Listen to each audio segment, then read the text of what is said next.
It finally happened. Alpha's death. So, how did it happen? Who killed Alpha in the end after all of the question asking, all of the theories, what actually happened? Well, as we all gathered, it was Negan. Now, as a critic, of course, this is a review. I do have a lot of issues, actually more than usual, with this episode. But as a The Walking Dead fan, am I happy that Negan did it, that this actually happened? Yeah, it was really cool to see. Everything about this episode was, in the most part, done really well. Of course, the music, as usual, is really good. Negan did do it, but it still wasn't the iconic scene. Of course, it is an adaptation, they're not always going to copy it completely. But it's almost as though Angela Kang said, as long as Negan does it, we get that scene. But it wasn't the case. It was completely different. We didn't get this heartfelt one-on-one scene with Negan and Alpha. It was almost rushed, and there was some bastard on drums whilst the scene was going on. We couldn't just listen to them. Negan's trying to get Alpha to break to show her emotion finally. It would have been so much better if Negan killed her there. That's why I wanted to see that iconic scene, because if it happened right there and then, Alpha wouldn't have wanted to proceed to go and kill Lydia. The whole rule of not seeing Alpha's weakness was just not a factor. Look at her laying there like a little golf ball. No. We did figure there would be some kind of involvement with Carol, because she's been through so much just trying to kill Alpha, just what she deep down wants. So there'd have to be some kind of payoff, right? Well, it's kind of confusing the way that she went through so much, even after she sends out Negan. Of course, we've got to assume the character maybe thought Negan didn't succeed, but the whole point of it is she is so angry, so savagely in need of revenge, that just seeing Alpha's face made her be that careless. And as we said, it already looked like Daryl knew about Negan before he saw the roadblock. But did Daryl even know? Because wouldn't he have just discussed it with Carol and told her there's no need to be this careless because Negan's handling it? Why did she still put herself through so much, even after sending out Negan? It was Carol's fault they got into the caves, of course. I don't think she deserves any of the backlash from that. But it was still her fault. But I'd say not telling anyone that she let out Negan is even worse. Not because Negan's some psycho that they need to keep behind bars. I mean, maybe. But it's a pretty big deal. And if Negan had succeeded, do they know what's about to happen because of this? Alpha's death scene itself was really nicely done, even if it wasn't done exactly like the comics. It was done with Negan almost feeling sorry for her. He wasn't taunting her. I think he did see quite a mirror in Alpha, although how different they were. And although she was an evil villain, I do think there was quite a lot of sadness around it. But of course, it was always Negan's plan. I really liked watching Alpha, and of course Samantha Morton's acting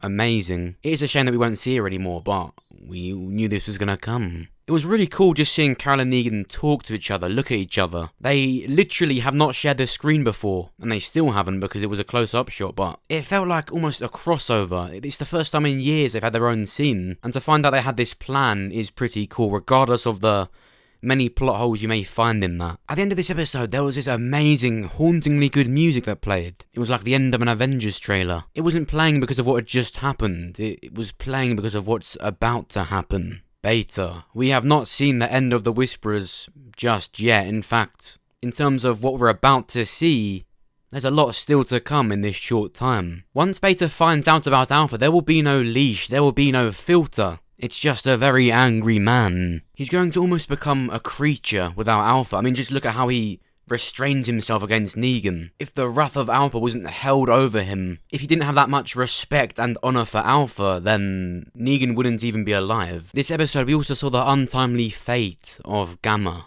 or Mary as we should honourably call her. It is really sad that she's dead. I would have actually liked to see her in the Commonwealth story arc, and have Dwight's comic storyline. That would have been really cool to see, of course, transferring from the Whisperers to Alexandria, much like Dwight from a Saviour to Alexandria. I think she would have been really good, but like I said, I don't think she could have coexisted with Alden. I think Adam is Alden's to raise. Gamma did die protecting what she loved, what she lived for shortly after transferring to the good side. I don't care what character it is, if you die fighting like this, you're a good character, and if that happens in real life, you die fighting, there is no better way to die. Even with this big wrestler-looking motherfucker with a knife in her gut, in front of her, whispering shit to her, she still fought, and that is massively respectable. So I'll always go down through the years remembering this character for being cool as shit. There was something about Gamma where you just knew she was a one-season character because of the way she was brought into it, you know, to be a Whisperer, to be third in command. That would never end well. The stuff she had done to remain a Whisperer, what she had done to come out of that, it was only really ever gonna go one way. Of course, as she went out, she ripped Beta's mask in half, and we now see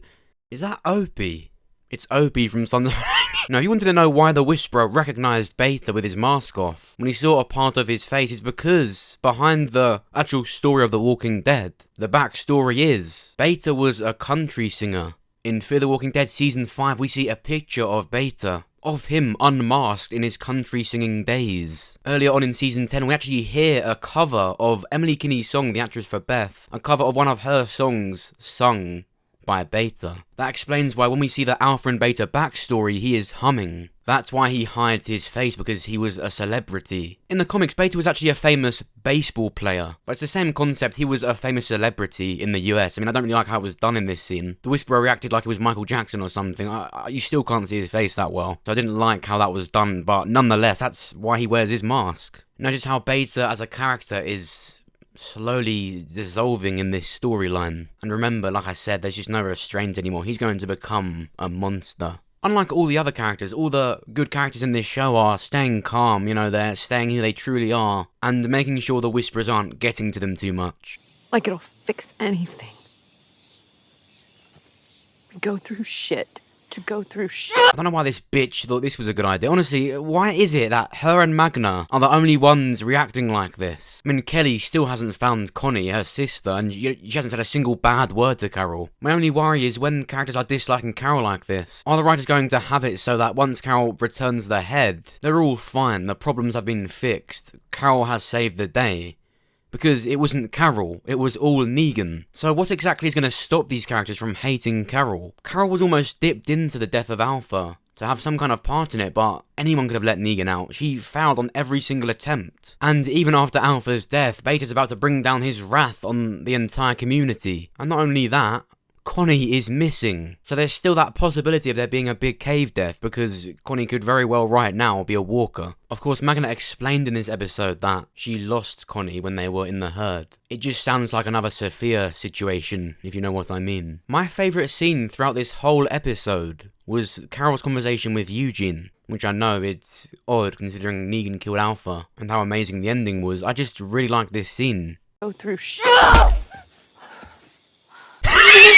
He's got some entertainment while he tries to fix his radio. Now, but the whole point of this scene and the message that comes across is just some really good words from Carol. She says if something's important to you, you just do it. He was having second thoughts and going to meet Stephanie if Hilltop has just been burnt down. If people he cares about has been hurt, but Carol just said if it's important to you, go and do it. A good message for life.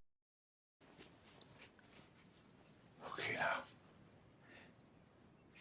No, I'm not having that. Not very sensitive, is it, Earl? You know, you're dying in the Whisperer War and you've just done that.